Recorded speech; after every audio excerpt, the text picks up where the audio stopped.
Alors 2026 toujours, j'ai mis une possible évolution du grain en The Eyes. Donc cette fois, il y a la possibilité de bloquer une personne, de la rendre méconnaissable et inaudible, et en plus de téléphoner, d'envoyer des messages. Donc ça, cette évolution, on la voit dans le flashback de Blanc comme neige. Joe et sa femme se séparent suite à la grossesse de cette dernière. Et Joe, du coup, il est bloqué par son ex et il aperçoit enceinte quelques mois plus tard. Et donc de 2026 à 2029, à chaque Noël, il va aller laisser un petit cadeau pour sa fille, mais il reste tenu à l'écart, quoi. Comme il est bloqué, il la rencontre jamais. Eulogie, je l'ai mis possiblement pareil vers 2026 parce que voilà, on sait que la fille, elle est née la fille de Carole, elle est née vers 1992-1993 et elle a à peu près 35 ans, donc voilà, 2026 ça correspond. Et voilà, on voit que dans Eulogie, c'est la technologie du cookie qui est utilisée pour dupliquer la conscience de la fille de Carole, justement, pour servir de guide. Et il y a une technologie améliorée de crocodile qui permet de revivre des souvenirs au travers des photos. En 2027, j'ai mis l'épisode de Rachel, Jack et Ashley 2. Donc c'est toujours la technologie du cookie, cette fois qui est utilisée pour dupliquer la conscience de Ashley dans des jouets. Bon, le clone, il est bridé par contre, mais une fois qu'il est libéré, il va tout faire pour libérer la vraie Ashley, qui est dans le coma et retenue par sa tante. Enfin, c'est sa tante qui l'utilise, en gros, qui duplique sa conscience pour vendre des jouets, pour faire du business sur elle, quoi. 2028, j'ai mis l'épisode de Striking Vipers, le 38e anniversaire du héros. Donc son ami, il lui offre la toute nouvelle version du jeu. Donc c'est une version qui permet de rentrer directement dans le jeu grâce à la technologie de Saito. D'ailleurs, c'est Saito qui a sorti le jeu Striking Vipers, pardon. Donc voilà, toujours cette technologie. C'est une technologie voilà, qui est utilisée aussi par, je vous le rappelle, Robert pour son jeu Infinity dans USS Callister. Donc, 2028, à cette époque, USS Callister n'est pas encore développé, il travaille dessus. Voilà, on peut supposer qu'il est avec Walton là, dans son entreprise. Ils ont monté leur entreprise, ils travaillent sur le jeu. Donc on revient à Striking Vipers. Voilà, le héros et son pote, ils ont une liaison via leurs avatars dans le jeu. Donc ils tombent plus ou moins amoureux, mais de leurs avatars, quoi. Et parce que quand ils veulent expérimenter ça dans le monde réel, ça marche pas du tout. Donc voilà, ils se contentent de la liaison virtuelle. 2028 toujours, j'ai mis le flashback de Black Museum avec Rollo Haynes qui met au point un implant qui relié à un casque permet de ressentir ce que la personne ressent. Donc voilà, c'est un chirurgien qui s'en sert pour soigner ses patients. Donc en mettant le casque, voilà, il peut sentir exactement où ils ont mal, il peut les soigner plus facilement. Mais voilà, le X, c'est qu'il devient vite accro à la douleur et il commence à commettre des meurtres pour pouvoir avoir sa dose de douleur. Ça agit comme une drogue sur lui, quoi. Donc il finit dans le coma et il est interné. Et peu de temps après, toujours Rollo Haynes, il propose la technologie du cookie pour transférer l'esprit de Carrie. C'est une personne qui a eu un accident de voiture, son corps est complètement foutu. Mais voilà, il peut sauver sa conscience et la transférer dans la tête de son compagnon. Donc cette technologie, voilà, c'est en parallèle avec le programme San Junipero, parce qu'on sait que voilà, Rollo Haynes, il bossait pour la clinique San Junipero. Donc on peut supposer qu'au même moment, il y a le programme San Junipero qui est développé. Ça permet de sauvegarder les consciences de personnes mourantes. Comme ça, une fois qu'elles meurent dans le monde réel, leurs consciences peuvent s'épanouir dans un espèce de paradis virtuel. Ça, en fait, c'est un serveur informatique, tout simplement. Mais voilà, l'épisode de San Junipero, il se passe un petit peu après. Je l'ai pas. J'ai juste mis voilà le développement du programme à la même époque que le flashback de Black Museum.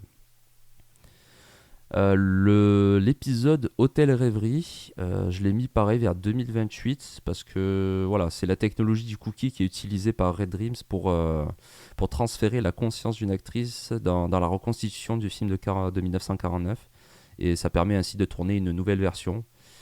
Donc voilà, le film il a l'air d'être généré par une intelligence artificielle et les événements peuvent être modifiés par les actions de la conscience de l'actrice. Donc voilà, il y a d'un côté une reconstitution intelligence artificielle un peu à la Streamberry, et de l'autre, il y a vraiment le transfert de conscience utilisé par le cookie.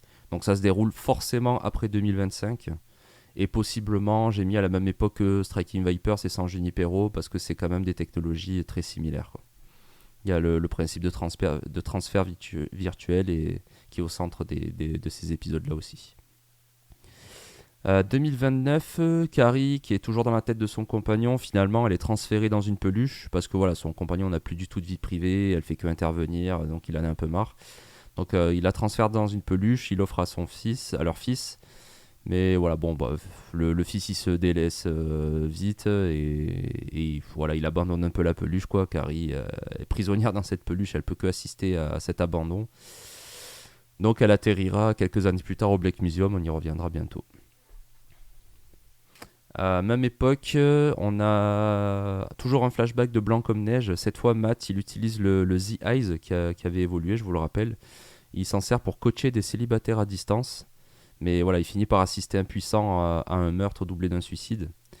Donc au final, il est interpellé par la justice pour voyeurisme, etc. Et du coup, sa femme le quitte et elle le bloque avec la fonctionnalité du The Eyes.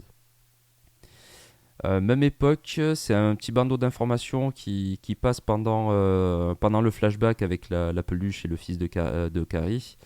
On voit un homme du nom de Clayton Lake est arrêté pour le meurtre d'une présentatrice météo. Voilà, donc ça se passe à cette époque-là. Ça va avoir son importance très bientôt aussi. L'épilogue de Bientôt de retour, moi je l'ai situé 2029 parce que voilà, c'est comme l'épisode je l'ai mis vers 2020, la fille elle a environ 9 ans, donc voilà, ça correspond à peu près. Donc du coup la fille de H et j'ai oublié Martha je crois que c'est Martha la mère. À chaque anniversaire, elle va voir son père au grenier, quoi. Fait le clone de son père, parce que son père est mort avant sa naissance. Et voilà, donc du coup, Ash il reçoit la visite de sa fille, il n'a pas connu son vivant, ils passent une journée ensemble. Voilà. Mais ce n'est pas le vrai Ash, encore une fois. 2029, on a aussi le 39e anniversaire du héros de Striking Vipers. Et dans un 2029 alternatif, on a la probable mise en service du super ordinateur gouvernemental. Voilà, ils en parlent dans De Simples Jouets. Il y a une espèce de super ordinateur gouvernemental qui aura son importance. Il y a une loi qui passe, je ne sais plus exactement ce que c'est, j'ai pas revérifié, mais bon, j'ai mis à peu près à cette époque-là, on peut supposer que le super ordinateur gouvernemental est mis en place. Mais c'est dans un univers alternatif, encore une fois, hein, qui part de Bandersnatch, selon ma théorie. Mais je trouve que ça colle bien. En 2030, on a l'exécution de Clayton Lake. Je sais pas comment ça se prononce, L-E-I-G-H, Clayton Lake. Donc du coup, sa conscience est récupérée par Rollo Haynes et il ouvre dans la foulée le Black Museum et il fait de Clayton le clou du spectacle en reproduisant en gros son exécution par chaise électrique. Voilà, ça attire des clients pas très reluisants. Il peut, grâce au transfert de conscience, il a récupéré sa conscience avant sa mort et il peut lui faire subir indéfiniment l'exécution, quoi. Donc pendant ce laps de temps, il rassemble de nombreux objets qui ont un lien avec la technologie et les meurtres des épisodes précédents, dont la peluche avec Harry à l'intérieur. Voilà, dans le musée, on peut voir la baignoire de crocodile, j'en parlais au tout début, et plein d'autres petits objets. 2030, on a les 40 ans du héros de Striking Viper, ça correspond à l'épilogue. Donc du coup, le héros et son ami ils ont droit à une soirée ensemble dans le jeu pour son anniversaire. Et pendant ce temps, la femme du héros, elle a aussi le champ libre dans le monde réel pour une nuit. Voilà. Ils se sont mis d'accord. 2030 toujours, on a l'épisode sans Junipero du coup. Donc Yorkie, elle rencontre Kelly. Kelly qui est dans la réalité est une femme âgée en phase terminale de cancer et qui va bientôt mourir du coup et du coup voilà, les personnes mourantes peuvent tester le programme Saint-Juniper avant de mourir et décider ou non de sauvegarder leur conscience dans ce programme. Donc elle rencontre la conscience de Yorkie, elles tombent amoureuses les deux dans le programme Saint-Juniper. Et du coup, Kelly, elle épouse Yorkie dans le monde réel. Comme ça, elle peut ordonner son débranchement, quoi, la laisser partir. Et au final, elles partent ensemble à San Junipero et leur conscience reste ensemble pour toujours. C'est magnifique, j'adore cet épisode. Noël 2030, Joe de Blanc comme neige, il apprend que son ex-femme est décédée et que du coup, le blocage qu'elle avait mis en place, il est levé. Donc il voit sa fille pour la première fois, il voit son visage pour la première fois et il constate qu'elle a des traits asiatiques. Sauf que lui n'est pas du tout asiatique. Donc il comprend que ce n'est pas sa fille. Et à l'époque, ils avaient un collègue voilà, d'origine avec des traits asiatiques et il comprend que sa femme le trompait. Voilà. Du coup, il est un peu furieux, il tue par accident son beau-père et il s'enfuit. Et la petite fille, elle se retrouve toute seule, elle sort dans la tempête et elle meurt de froid peu de temps après. Donc du coup, Joe il est arrêté, sa conscience elle est interrogée. Donc du coup, c'est Matt, voilà, Matt qui est toujours sous le coup de la justice, hein. Il est utilisé par la justice pour obtenir les aveux de Joe. Donc Joe il finit par avouer. Donc Matt il est libéré. Mais par contre, il est bloqué. Il est bloqué via le The Ice par tout le monde, quoi. Il apparaît en rouge, donc ça veut dire attention criminel. Voilà. Et Joe, du coup, il est condamné à rester indéfiniment dans cet univers virtuel. Parce que voilà, il peut subir. En gros, le temps passe pas de la même façon dans le monde virtuel. Voilà, quelques minutes dans le monde réel, ça peut correspondre à des années dans le monde virtuel. Donc, c'est une espèce de torture. En 2031, on a les 15 ans de Sarah de Archange.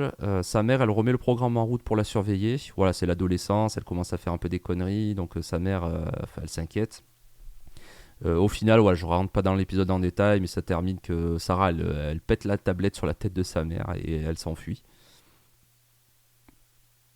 On peut considérer que le jeu Infinity, il est toujours en développement. Donc là, c'est l'épisode du SS Callister, le premier. Robert, du coup, il a cloné les consciences de ses collègues grâce au cloneur ADN, hein, pour les contrôler dans une version privée du jeu. Voilà. Donc en gros, il les a clonés, il en a fait ses petits esclaves, il joue un peu le rôle du capitaine. Donc je rentre pas dans l'épisode en détail non plus, il est un peu long. Moi j'aime bien l'univers USS Callister, là, et je trouve ça assez cool comme univers. Du coup, à la fin, il finit bloqué à l'intérieur du jeu et il disparaît dans sa version privée. En gros, disparaît lorsque le jeu est mis en ligne, lorsque le jeu sort sur l'internet, quoi, fait sur le réseau public. Et du coup, l'équipage, ils parviennent à rejoindre le jeu in extremis, la version publique, et ils en deviennent les occupants, les nouveaux occupants. Donc ça, on y revient très vite. 2032, j'ai mis aussi les événements. Ah non, ça c'était 2031. Et du coup, 2032, j'ai mis les événements au Black Museum. Donc l'épisode Black Museum qui se passe dans le présent, quoi. Parce qu'on y aperçoit du coup le cloneur ADN utilisé par Robert, il est présent dans le musée. Donc ça se passe un petit peu après. Et du coup, c'est la fille de Clayton Lake qui rend visite à Rollo Haynes et qui l'empoisonne. Parce qu'elle était au courant que Rollo Haynes faisait subir la souffrance à la conscience de son père, quoi, qu'il utilisait pour le spectacle et l'exécution, voilà, en boucle. Et du coup, elle libère la conscience de son père, elle récupère la peluche Carrie et elle fout le feu au musée. Et 2032 toujours, j'ai mis la suite de USS Callister, alors Infinity je crois que ça s'appelle. Et ça se déroule quelques mois après le 1, donc voilà, possiblement en 2032. On a toujours les consciences qui sont bloquées dans le jeu avec celles des vrais joueurs. Mais par contre, voilà, elle, si elle meurt vraiment, quoi. Donc c'est risqué. Et voilà, encore une fois, je raconte pas l'épisode en détail, mais elle termine. L'équipage, enfin les consciences finissent dans la tête de la vraie Nanette, quoi, l'héroïne. Et pendant ce temps, le jeu, il est effacé à tout jamais. Voilà. Donc ils survivent d'une manière inattendue. Et du coup, Nanette survit aussi parce qu'elle avait eu un accident. Voilà. Et du coup, voilà, donc la fin du musée, ça symbolise vraiment la fin d'une ère qui est marquée par de grandes avancées technologiques. C'était vraiment une époque où il y a eu les innovations se sont accélérées de façon exponentielle, quoi. C'est vraiment une grosse avancée. Et tout ce qui se déroule après 2032, ça va correspondre à la dernière partie. Et c'est en fait tout ce qui est futur dystopique, victoire de la technologie sur l'humanité. Ouais, c'est vraiment, on sent que c'est la fin, quoi.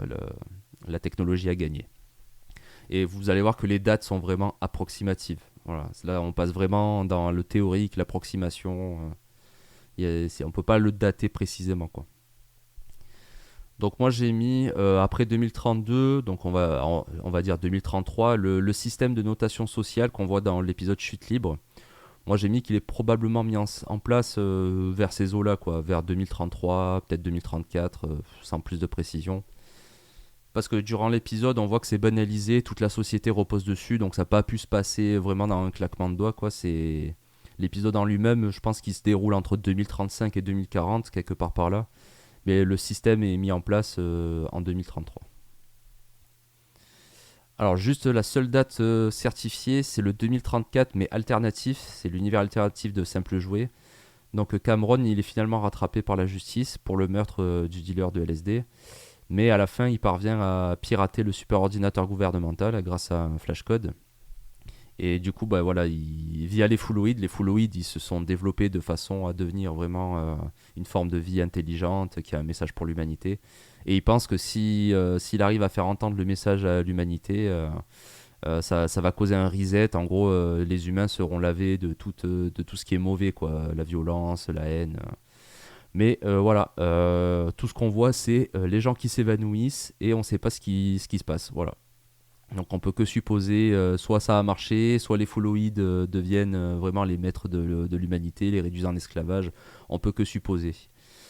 Donc voilà, ça prouve que c'est vraiment un univers alternatif si on veut suivre le reste de la timeline. Donc dans cet univers-là, l'humanité, il s'est passé quelque chose, quoi. Voilà, on ne sait pas quoi, mais il s'est passé quelque chose. Et pourquoi 2034? Parce que voilà, la date 2034, elle est clairement présente sur un écran au tout début. Voilà. Je ne sais plus si c'est le drone, le casque du policier. Voilà. Mais on voit bien apparaître 2034. Donc là, on repart dans la théorie. Alors là, c'est une théorie que j'avais exposée dans ma première version, dans ma première vidéo. C'est une théorie que j'adore, que j'aime beaucoup. Selon cette théorie, le cookie serait utilisé pour dupliquer des consciences et les enfermer dans des batteries aux allures de bunker. Donc en gros, ils pédaleraient toute la journée pour générer de l'énergie. Ils sont contrôlés par des écrans, par l'espoir de participer à un concours de talent. Donc c'est un concours qui existe dans le monde réel, hein, Hot Shot, je crois que ça s'appelle, parce qu'on y fait référence dans de nombreux épisodes. Et du coup, voilà, la docilité des consciences, elle les fait pédaler sans se poser de questions. Et ainsi, comme ça, l'humanité peut couvrir ses besoins croissants en énergie. Voilà, on voit que la technologie est en plein boom. Ils ont vraiment besoin de trouver des énergies alternatives. Donc, ils auraient utilisé des consciences pour les enfermer dans des bunkers. Voilà. En fait, ce seraient des batteries qui alimentent les appareils, quoi. J'adore cette théorie, quoi. Il n'y a rien de confirmé, hein. C'est vraiment moi qui interprète comme ça, mais ça me plaît beaucoup, quoi. Du coup, l'épisode 15 millions de mérites, c'est l'épisode 2 de la saison 1. Il peut se dérouler entre 2035 et 2040. Voilà. Après, on sait que les consciences, elles peuvent avoir une notion du temps différente. Donc, ça peut. Voilà, ce qui se passe en plusieurs jours, plusieurs années dans le monde des consciences, ça peut se passer en quelques minutes, quelques heures dans le monde réel, quoi. Donc, on ne sait pas trop. Mais moi, je l'ai placé voilà, entre 2035 et 2040. À la même période, le conflit avec les cafards, il pourrait débuter par là aussi. Donc en gros, c'est un gène qui apparaît chez l'être humain et qui rend leur porteur beaucoup plus sensible aux maladies. Et du coup, voilà, les soldats américains, enfin du coup, le gouvernement américain décide de plus ou moins faire une purge, hein, on va dire les termes, hein. Du coup, il équipe ses soldats d'implants de type The Eyes pour que les porteurs du gène, qui sont appelés les cafards, du coup, ils apparaissent sous une forme monstrueuse. Voilà, l'épisode il s'appelle Tuer sans état d'âme, ça permet aux soldats de tirer sans se poser de questions, quoi. Voilà, c'est de la manipulation politique, militaire. Du coup, voilà, comme le The Eyes, il altère les images, donc ça pourrait être une évolution. Enfin, la technologie, c'est pas confirmé que c'est le The Eyes, mais comme ça ressemble beaucoup aux The Eyes, quoi. Mais sauf que cette fois, ça peut altérer les images et faire apparaître des visages monstrueux au lieu de vrais visages. Donc ça pourrait être une évolution du The Eyes utilisée par les gouvernements. Donc l'épisode en lui-même, il y a la purge contre les cafards, quoi, qui se déroule. Ça peut se dérouler vers 2040. Moi, je l'ai daté vers 2040. Dans les années 2040, du coup, la guerre contre les cafards fait rage. Et là encore, c'est une théorie, hein, c'est pas confirmé, c'est moi qui interprète, mais j'adore cette théorie. Là, il y a des robots chiens qui sont développés pour aider les soldats à faire le ménage. Et du coup, les robots chiens, ils utiliseraient la technologie du cookie, comme ça, afin qu'une conscience à l'intérieur contrôle le chien. Donc, il y aurait une conscience ou plusieurs consciences enfermées à l'intérieur des chiens, des robots chiens, pour aider les soldats à tuer les cafards, quoi. Et du coup, l'épisode 15 millions de mérites pourrait se passer aussi pendant la guerre contre les cafards. Ce serait en fait le bunker qu'on voit, ce serait en fait l'intérieur du chien. Et les gens qui pédalent, ce serait pour recharger le chien. Parce qu'on voit que le robot chien, il doit recharger de temps en temps, quoi, de remplir les batteries. Et du coup, on pourrait supposer que à l'intérieur, ce soit les consciences qui pédalent le temps de recharger l'appareil, quoi. Donc, si on suit cette théorie, on peut supposer que les consciences enfermées dans les robots chiens, elles finissent par se rebeller et elles finissent aussi par utiliser du coup les robots chiens pour éradiquer l'humanité et ça cause ainsi l'apocalypse. En gros, elles prendraient conscience qu'elles sont enfermées dans des machines, elles se rendent compte qu'elles sont utilisées pour faire la guerre et elles se disent non mais c'est bon, allez on en a marre et on va se rebeller contre nos créateurs. Ça fait un peu très Terminator comme principe, j'adore. Et du coup, voilà, donc les événements de Metalhead, le dernier épisode dans la timeline, alors il se déroule quelques années après la fin du monde, quelques mois, quelques années. On peut pas le mettre plus de 5 ans après parce qu'on voit la nature a pas encore trop repris ses droits, l'état de décomposition des cadavres c'est avancé mais c'est pas non plus squelettique quoi. Donc ça peut, moi je l'ai daté vers 2050, aux alentours de 2050. En gros voilà, il y a la guerre qui fait rage dans les années 40, la rébellion on peut la situer au milieu des années 40 par là, et du coup l'épisode Metalhead vers 2050, sans plus de précision. Donc voilà, cette fin du monde, c'est vraiment la fin de l'univers principal de Black Mirror. On a vu qu'il y avait d'autres apocalypses, hein, celle de 1979 avec la guerre nucléaire, donc ça c'était un univers alternatif. Il y a plus ou moins la fin du monde de 2034, enfin c'est plus une renaissance ou un reset, mais on ne sait pas trop quoi, ce qui se passe, mais c'est un univers alternatif aussi. Donc voilà, ça c'est ce qui se passe dans Metalhead, c'est vraiment la fin de l'univers principal, de l'univers canonique. C'est vraiment le point de non-retour, quoi. La technologie a gagné la partie, c'est terminé, quoi. Il n'y a pas de retour en arrière possible. Voilà, donc j'espère que ça vous a plu. N'hésitez pas à me dire ce que vous pensez de mes théories, de cette timeline dans son ensemble. À la base, j'avais fait ça sous forme de série, Chronomaker, j'avais appelé. Je voulais en faire une série avec plusieurs univers, mais je me suis rendu compte en fait que la plupart des univers que je voulais aborder, notamment American Horror Story, Lost, Dark, en fait, le problème c'est que on a les dates, c'est clairement daté, voilà, les dates sont dites pour vraiment tous les épisodes, tous les événements, il y a un contexte quoi. Black Mirror, ce que je trouve intéressant, c'est qu'il y a quelques épisodes datés, mais le reste, c'est des suppositions. Et c'est vraiment ça qui m'intéressait, de tout remettre en ordre et de trouver des dates, d'essayer de dater tout ça, quoi. Voilà, donc je trouve que ça marche bien. Je sais pas ce que vous en pensez, encore une fois. Donc voilà, je ferai pas. J'ai un peu abandonné l'idée de série de Chronomaker. Mais n'hésitez pas à me dire si vous avez d'autres univers comme ça qui sont pas clairement datés, qu'on peut essayer de remettre.